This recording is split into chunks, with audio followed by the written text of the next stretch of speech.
Estou aqui, consegui abrir a sala, que eu não posso ter. Amém. Diante do estudo do livro da Mulheres Enraizadas, dia 45, não se encaixar pode ser um presente, é o tema de hoje. Eu não sei se vocês todas têm o livro, eu até perguntei para a Carly mais cedo se ela passa foto, né? Então, para poder comentar por cima. Meu amigo, quero agradecer mais uma vez o convite. Eu sei que não é fácil marcar a agenda, ligar para as pessoas, sabe? Tô muito feliz que deu tempo de você chegar. Eu imagino sua correria, eu tava aqui com o coração assim, meu Deus do céu, traz a tua filha, né? Paz e segurança para que dê tempo, porque tem muita gente precisando, né? Inclusive nós mesmas, né? Então, assim, cada um tem suas demandas, suas dificuldades, muitas coisas se levantam para que a gente não faça o que tem que ser feito, né? Mas, para a glória de Deus, nós estamos aqui por Ele, e dele vem todas as coisas, né? Então, assim, só para honrar a tua vida, porque você é uma guerreira, viu? E voltando ao livro aqui, que não se encaixar pode ser um presente, a pastora Viviane Martinello, ela comenta o texto que está em Isaías 53:10, que fala: Contudo, foi da vontade do Senhor esmagá-lo e fazê-lo sofrer, e embora o Senhor tenha feito da vida dele uma oferta pela culpa, ele verá sua prole e prolongará seus dias, e a vontade do Senhor prosperará em sua mão. Esse texto é maravilhoso, né? A gente fala do nosso, já uma profecia falando do nosso Senhor Jesus, né? E uma vez Deus me deu uma palavra para poder compartilhar, até compartilhei no Instagram. Eu sou muito apaixonada pela história de José do Egito. E aí, assistindo com meu filho aquele desenho chamado Superbook, né? Que é de histórias bíblicas, tudo. E esse de José do Egito me toca muito, porque uma coisa assim, de tantas as coisas que eu já ouvi, tipo, foi uma coisa que Deus falou para mim, né? Que ainda o pai de José, ele chorava por causa dele. Já tinha passado muitos anos. E o pai dele ainda chorava, o pai dele ainda sofria. Você imagina um pai sofrendo por um filho que está vivo todos esses anos. O que eu quero dizer com isso? Que Deus, às vezes, ele não vai poupar os nossos sofrimentos, as nossas dores, para poder cumprir os propósitos dele. Às vezes a gente não entende. E é exatamente isso que eu quero dizer. Se Deus, ele não poupou o seu filho Jesus, se ele esmagou ele, se ele moeu ele, para que nós estivéssemos aqui hoje, ele não vai poupar a gente disso, de sofrimento, para que os propósitos dele sejam cumpridos na nossa vida e através da nossa vida, e que o nome dele seja glorificado por isso. Para dizer que Deus, ele não rejeita nada, ele não rejeita a sua rejeição, ele tira proveito de tudo, ele tira proveito do seu abandono, do seu esmagamento, do seu sofrimento, né? Tudo tem um propósito, por mais que a gente não entenda. E a pastora Vivi, ela vai ler e fala assim, que ela fica pensando como é que teria sido se Moisés, se Esther, se Daniel, se Paulo tivesse se encaixado. Imagina se Moisés, sendo filho da filha de Faraó, sendo criado como filho ali, chegasse um momento que ele começasse a se incomodar, né, de estar ali. Ele começou a sentir dor de ver os egípcios maltratando o povo dele, né? Então, assim, ali começou um incômodo. A gente já começa a se sentir desencaixado, né? E ali começou o ministério dele. Quando você começa a se sentir incomodado, você fala assim, tem alguma coisa de errado, eu preciso fazer alguma coisa, eu preciso me levantar, né? E Esther foi colocada no palácio e ela começou a se incomodar. Ela foi tocada profundamente quando ela viu o povo sendo oprimido, né? Ali tinha um decreto de morte contra o seu povo e ali ela decidiu se levantar. Daniel, a mesma coisa, ele decidiu não se contaminar com as coisas do rei, ele decidiu não se prostrar e ficar diante, orando para um Deus estranho, né? Ele decidiu se separar. E já falando que a gente ser diferente, a gente não se encaixar um presente, eu queria falar para vocês, se vocês puderem abrir a câmera de vocês, seria muito bom, seria muito legal. Desde que eu tô aqui, eu nunca vi ninguém pedindo isso, mas se vocês puderem, é uma bênção. Uma outra coisa, José, eu já falei de José. Imagina se José, ele tivesse se encaixado perfeitamente no meio dos irmãos dele. Como é que seria? Ele não teria sido lançado, né, arremessado pro destino dele. Ou seja, ele foi ali desprezado pelos irmãos, ele foi rejeitado, ele foi ridicularizado. E quantas vezes nós que temos um chamado do Senhor, nós nos sentimos assim? A gente se sente desencaixado. Fala, gente, eu não sou desse mundo, mas porque a gente não é desse mundo mesmo. A gente não é daqui. O nosso lugar é o céu. A nossa pátria ela é celestial. Por isso que a gente se sente tão desconfortável. E a pastora Vivi, ela fala que quando ela começou a plataforma de ensino Casa de Isabel, ela também queria fugir. Ela também se sentia incomodada. Ela também tinha assim, medo da câmera. Ela se sentia desconfortável. Ela queria evitar a exposição. Ela falou assim, meu Deus, eu não quero isso, eu não quero me expor, eu quero fugir disso. Só que, na verdade, você tem a opção de fugir? Tem. Ela teve que vencer muitos gigantes interiores para que ela pudesse fazer aquilo que Deus estava colocando dentro dela, que era justamente esse projeto do Caso de Isabel, né? Acho que muitas pessoas se conhecem aqui por conta desse projeto.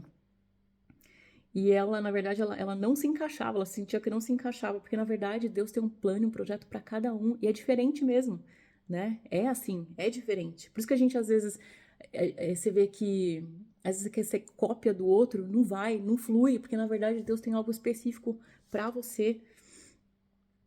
E, na verdade, ela só conseguiu cumprir esse chamado em relação à casa de Isabel, foi quando ela tomou posse dessa presença capacitadora que vem do Espírito Santo de Deus. Hoje em dia, quem vê a pastora Vivi pregando fala assim, pensa, né? Hoje em dia ela não se sente mais tão desconfortável como ela se sentia antes. Hoje ela prega como se não tivesse uma câmera ali.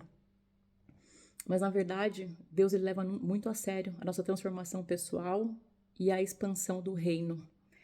Isso que ele leva em conta. A gente tem a opção de obedecer ou não.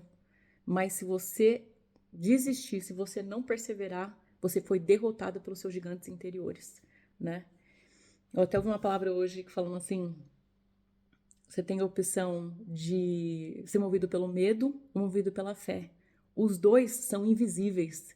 Você precisa escolher qual desses dois invisíveis que você vai seguir. O medo ou a fé? Então, eu decido estar aqui hoje pela fé, né? Como é que é? Eu falei pra Carla, eu falei assim, olha, é o corajoso morrendo de medo. Vai com medo mesmo, encontra coragem no meio do caminho. E é isso. Eu quero encorajar cada uma de vocês também. Uma outra coisa, quando ele fala que tá falando sobre Jesus, né? Ele foi conduzido ao deserto. Então, lá em Isaías 53, ele já profetiza sobre esse sofrimento de Jesus, que ele iria para a cruz, mas lá nos evangelhos fala sobre ele ir ao deserto. Você imagina, ele ficou de jejum 40 dias, né? 40 noites, para depois de todo esse sofrimento ainda ser tentado pelo diabo, né? Então, não existe prova mais dura do que o deserto.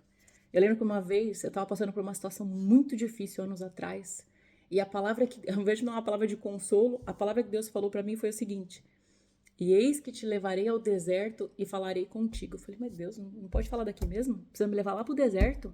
Porque para cada um Deus fala de um jeito, né? Como Deus falou na frente da sarça ardente, lá falou com o outro lá amassando lá trigo no lagar. E com cada um é diferente, né? Aí fala assim, Senhor, tem que me levar para o deserto mesmo, fala daqui.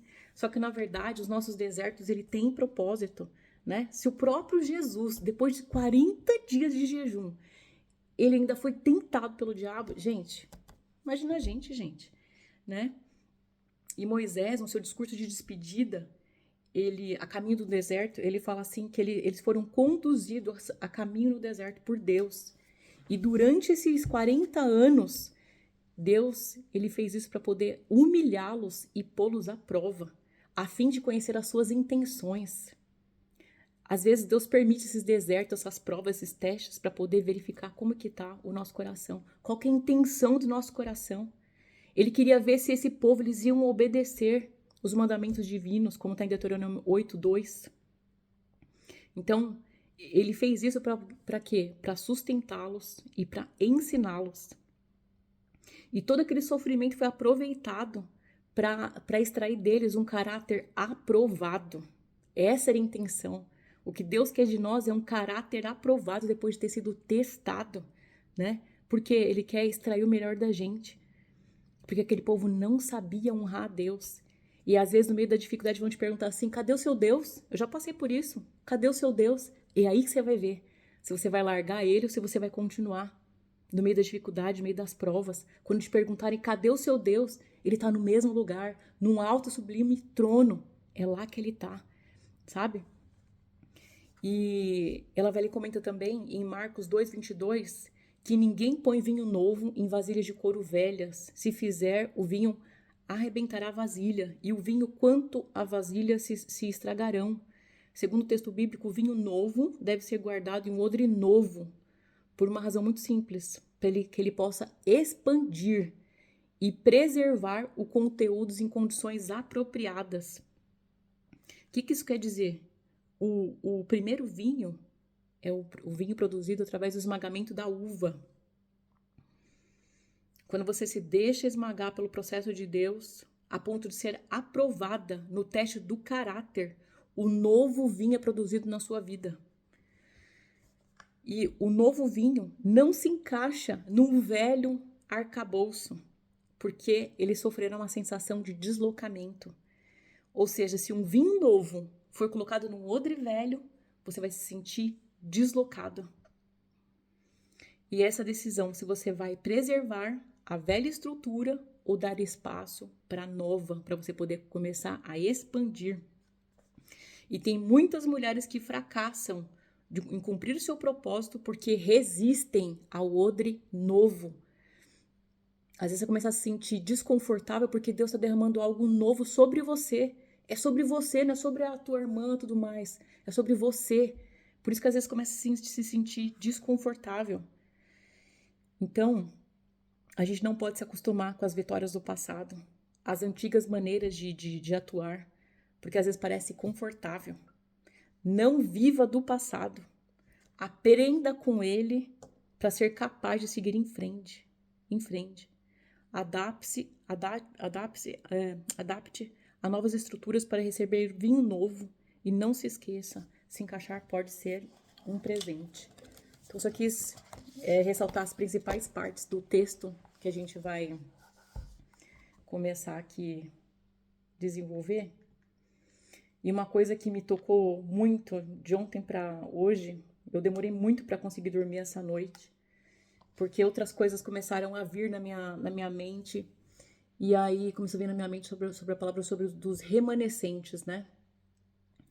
E aí quando Elias ele vai lá e se questiona a Deus, ele vai lá e fala sobre os profetas de Baal, ele fala assim que 7.000 não se curvaram, 7.000 não dobraram seus joelhos, não se renderam a Baal. Gente, Baal era um deus da fertilidade. Não é só de fertilidade de gravidez, não. É fertilidade na área de agricultura, de negócios, de plantio, né? E por que a gente fala sobre não se render, não se prostrar a Baal, o deus desse mundo, né? Porque você vê, quanto mais a gente é egoísta, quanto mais individualista a gente se torna, mais sozinho a gente se sente, mais vazio, mais depressivo, mais doente. A alegria que a gente sente de ser doador, de compartilhar aquilo que a gente tem, é inacreditável. Você vê que nosso próprio corpo ele consegue produzir hormônios que nos trazem bem-estar e alegria só de poder ajudar a fazer algo pelo outro. É incrível isso, é incrível, né? Então, assim, Deus tá procurando, ele falou assim, Deus vai falar assim, eu procurei um remanescente da casa de Israel, que nós estejamos dentro desses 7.000 que não se curvaram diante das ofertas do mundo, daquilo que tem querido tirar da gente do propósito de Deus, sabe? E quando eu comecei a desenvolver essa palavra aqui, Deus me trouxe a palavra sobre as bem-aventuranças. Gente, a cultura do reino é totalmente diferente da cultura dessa terra. É muito diferente. Olha o que significa a palavra bem-aventurado. Bem-aventurado é um termo que indica um estado grande de felicidade, de bem-estar ou de bênção, tanto no sentido terreno quanto espiritual. Quando ele fala do Sermão da Montanha, que está em Mateus 5, do 3 ao 12, Jesus usa a palavra bem-aventurado para descrever pessoas que são abençoadas e felizes, que possuem certas qualidades ou passaram por certas situações, como pobreza de espírito, o luto, a mansidão, a busca por justiça, a misericórdia, a pureza de coração, a promoção da paz e o sofrimento por causa da justiça. Os bem-aventurados são considerados caminhos para a felicidade e para a realização espiritual, pois revelam as atitudes e ações que estão alinhadas com o reino de Deus. A palavra bem-aventurado, ela vem do grego makarioi, que significa feliz, bendito, recebedor, privilegiado do favor divino e quão abençoado. Em Mateus, do 5, do 3 ao 12, ele vai descrevendo as bem-aventuranças, que os bem-aventurados, os pobres em espíritos, deles é o reino dos céus. Bem-aventurados os que choram, porque eles serão consolados. Os humildes, eles receberão a terra por herança. Os que têm fome e sede de justiça, eles serão satisfeitos. Os misericordiosos obterão misericórdia. Os corações puros, os puros de coração, eles verão a Deus. Os pacificadores serão chamados filhos de Deus. Bem-aventurados os perseguidos por causa da justiça, pois deles é o reino dos céus. E bem-aventurados são vocês, quando por minha causa os insultarem, os perseguirem e levantarem todo tipo de calúnia contra vocês. Alegrem-se, regozijem-se, porque grande é a sua recompensa nos céus. A nossa recompensa não é aqui nessa terra. Paulo já fala, né, que se a gente se limitar aqui a essa terra, a gente é dos mais miseráveis, né? Eu sei que não é fácil, minhas irmãs, não é fácil. Nossa recompensa no céu, pois da mesma forma perseguiram os profetas que viveram antes de vocês. Então, quais são essas 7 bem-aventuranças? A bênção do quebrantamento, do lamento, da mansidão, da fome e sede de Deus, da misericórdia, do coração puro, de promover a paz e de ser perseguido por amor de Cristo. Nós somos chamados para ser sal e luz nessa terra, para fazer a diferença. A gente fala a verdade em qualquer situação, independente da circunstância, independente das consequências, falar a verdade. Ser justo, honesto, bom pagador, ser transparente, ser verdadeiro, agente de paz e apaziguador. A nossa amiga Sari Silva, ela fala assim, né? Que o mundo é dos espertos, mas o céu é dos bobos, né? E é verdade. Quantas vezes as pessoas te criticam, né? Ai, mas você é muito bobo, você é muito honesto. Todo mundo faz isso, o que tem? Você não é todo mundo. Sabe aquela velha frase que a nossa mãe falava assim, você não é todo mundo. Eu falo que desde criança eu experimento isso da minha mãe, você não é todo mundo. Na hora eu ficava com raiva, ficava nervosa, esbravejava, que não deixava eu sair, não fazia as coisas que eu queria fazer. Mas hoje eu agradeço, porque eu já vejo ali, já era o cuidado de Deus na minha vida, me guardando, me separando, né? As pessoas que te criticam, que falam que você é bobo, né? Ai, ninguém mais faz isso aí já tá passado, antigo. São as mesmas pessoas que na hora da dificuldade, eles veem que você é justo e que você é correto. Que você tem as ações alinhadas com o reino dos céus. São justamente depois para vocês que essas pessoas correm para poder pedir um conselho, uma oração, porque a gente foi chamado para isso, para ser representante do reino. Como diz o apóstolo Paulo, sejam meus imitadores como eu sou de Cristo. Esse papo de dizer, eu faço o que eu falo, mas não faço o que eu faço, perante os colegas, perante a família, perante os filhos, não cola. Isso não é a cultura do céu. Sejam meus imitadores como eu sou de Cristo. É isso que Deus espera de nós.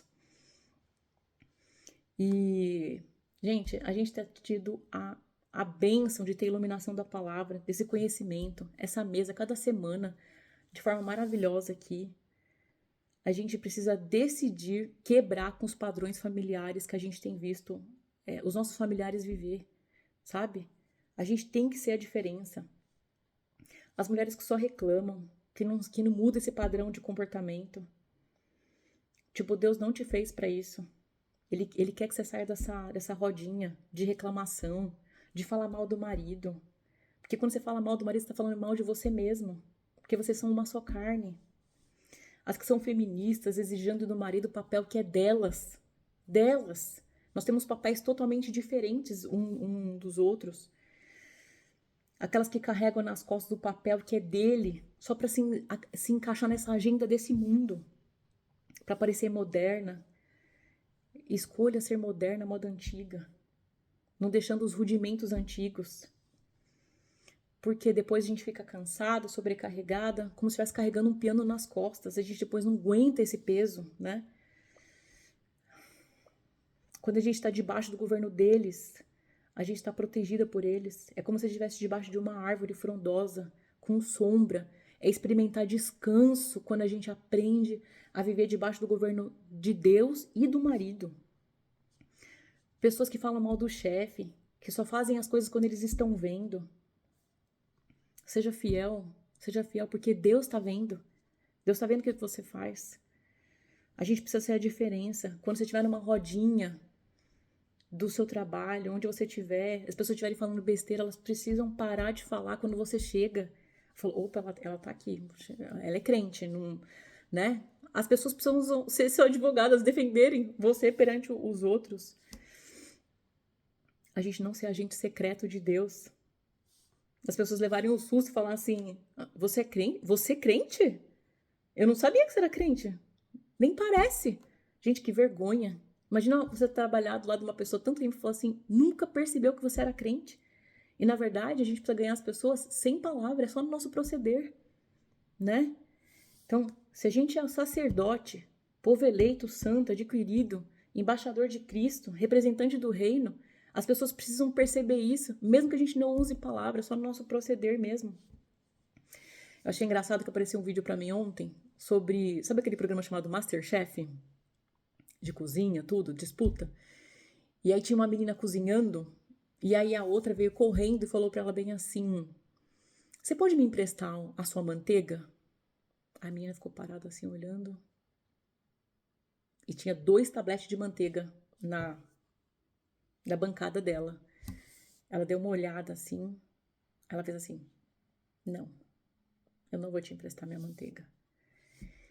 E aí os avaliadores estavam olhando aquilo, e aí um falou pro outro bem assim, falou assim, você viu o que aconteceu?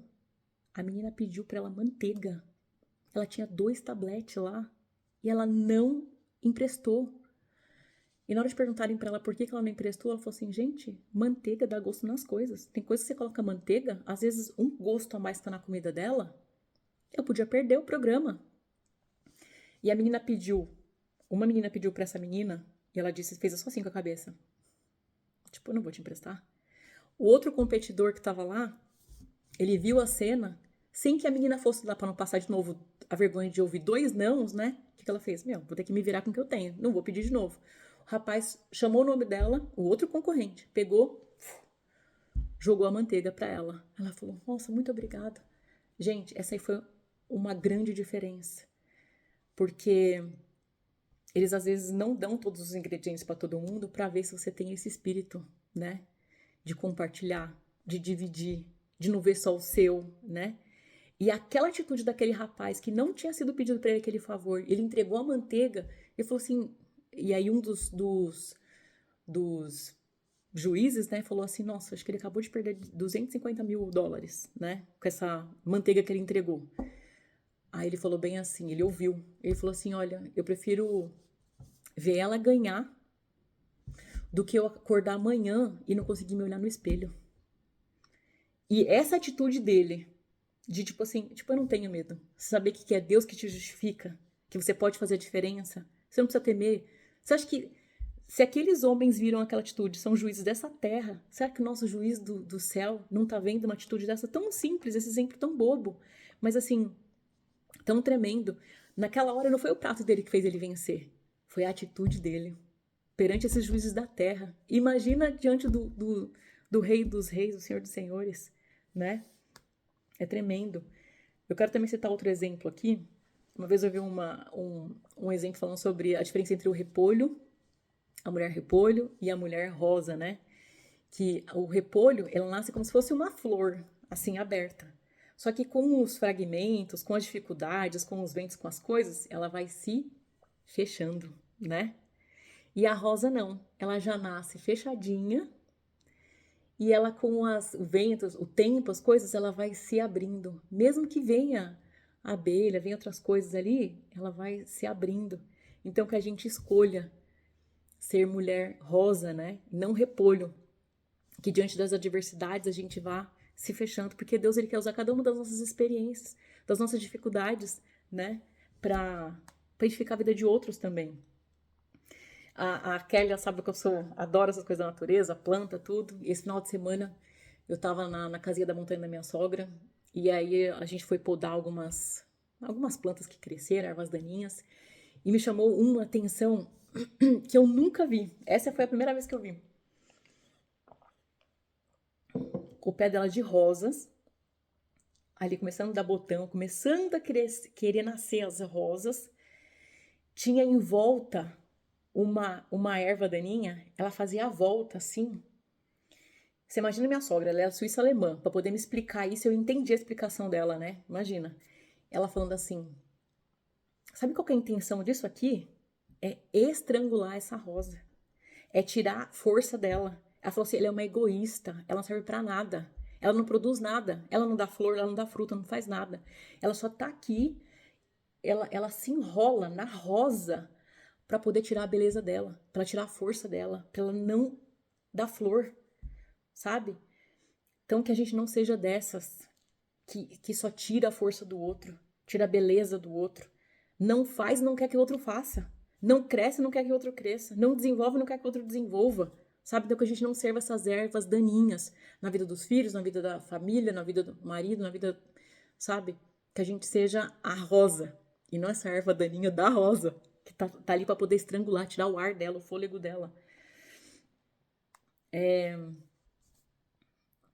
Eu tava vendo aqui, né, no livro de Romanos, ontem, e tava falando sobre os tormentos que Deus permitiu que o povo de Israel passasse para que eles rejeitassem a Deus. Gente, eu fiquei chocado. Para mim foi uma revelação, assim. Eu falei assim, como assim, Deus? Sabe aquela coisa que ele fala assim sobre nós sermos enxertados? Na verdade, o povo de Israel, ele é o broto natural. Ele é o natural de Deus. E nós somos como oliveiras bravas. Nós fomos enxertados nele. Ele arrancou esses brotos naturais para nos dar a oportunidade de enxertar na videira verdadeira. Entende? E eu achei interessante, ele dizia assim, que ele fez isso para poder provocar ciúmes no povo de Israel. Ele nos aceitou como... ele nos aceitou, nos enxertou ali para poder gerar ciúmes nele. Ou seja, quando o povo de Israel, eles rejeitaram a Deus, viraram as costas para ele, a gente foi alcançado, né? Imagina quando a gente ora por esse povo de Israel. Ou seja, se em cima da rejeição deles a gente experimentou graça, imagina se a gente orar e interceder por esse povo. Ainda mais. Aí que me vem o entendimento por quê? Para orar pelo povo de Israel. Deus tem planos para que esse povo ele esteja novamente enxertado em Deus. Entende? Eu achei tão interessante isso, que na verdade a gente não tem que se sentir arrogante com isso. A gente tem que se sentir temor. Porque se eles que são ramos naturais, foram arrancados, que dirá nós que fomos enxertados. Gente, é um favor, é uma graça imerecida. É por isso que a gente tem que orar por esse povo. E quando eu falo para vocês esse texto, que nós somos sal e luz dessa terra, em Mateus 5, 13, 16, fala assim, vocês são o sal da terra, mas se o sal perder o sabor, como restaurá-lo? Não servirá para nada, exceto ser jogado e pisado pelos homens. Vocês são a luz do mundo. Não se pode esconder uma cidade construída sobre um monte. E também ninguém acende uma candeia e coloca debaixo de uma vasilha. Ao contrário, coloca no lugar apropriado. E assim ilumina todos que estão na casa. Assim brilhe a sua luz diante dos homens, para que vejam suas boas obras e glorifiquem ao Pai de vocês que está nos céus. E fala assim, quando a gente fala que Jesus não foi poupado, ele não veio para abolir a lei, ele veio para poder cumprir a lei. Ele fala assim, eu digo a verdade, que enquanto existir céus e terra, de forma alguma desaparecerá da lei a menor letra ou o menor traço, até que tudo se cumpra. Mas todo aquele que praticar e ensinar estes mandamentos será chamado grande no reino dos céus. Pois eu digo que, se a justiça de vocês não for superior à dos fariseus e mestres da lei, de modo nenhum entrarão no reino dos céus.